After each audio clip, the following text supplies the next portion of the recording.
这件事情的立场是，对于郭董办公室发言人发布所谓的这个退党声明呢，我们对此是深感遗憾。我们将会依照中国国民党党员违反党纪处分规程来办理相关的事项。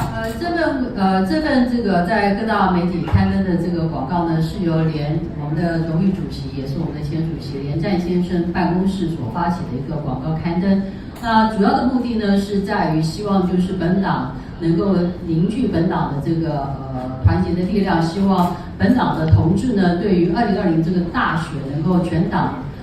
团结一致，以重返执政呢为我们的主要的目标。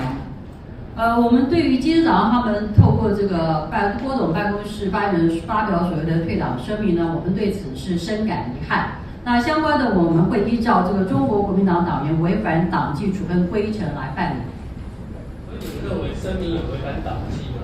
事实上，我们就以这个声明来讲的话，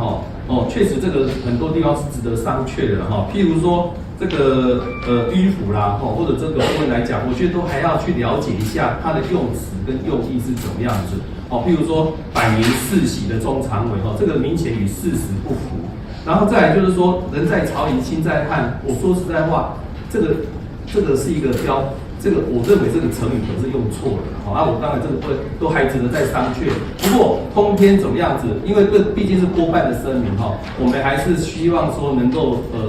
请地方党部去找本人了解正确的说法跟用语我们才能够进一步的去讨论要怎么样去决定下一步的党纪程序这样子。我们中国国民党我们是一个有制度的党我们对于退党有一定的程序。就算退党有一定的程序，再来就是说我们的处分规程，对于是否退党退党的处理来讲，也都有相关的办法不是说你退党了，我们国民党就对你完全没有办法，不是这个样子。这一份中国国民党大佬们的声明，郭先生可以理解他们的担忧，但这名单上的人有多少人是人在曹营心在汉？有多少人是这种情况？因此我们更担忧的是，如果这些30年来同一批人还在为台湾把关，还有很多百年世袭的中常委在把持这个政党，台湾人民不会认同如此迂腐的政党。这群守旧迂腐的中常委，把自己的利益放在政党利益之前，把政党利益放在国家利益之前，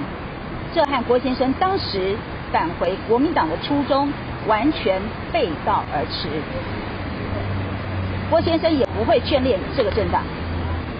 即日起，郭台铭先生退出中国国民党。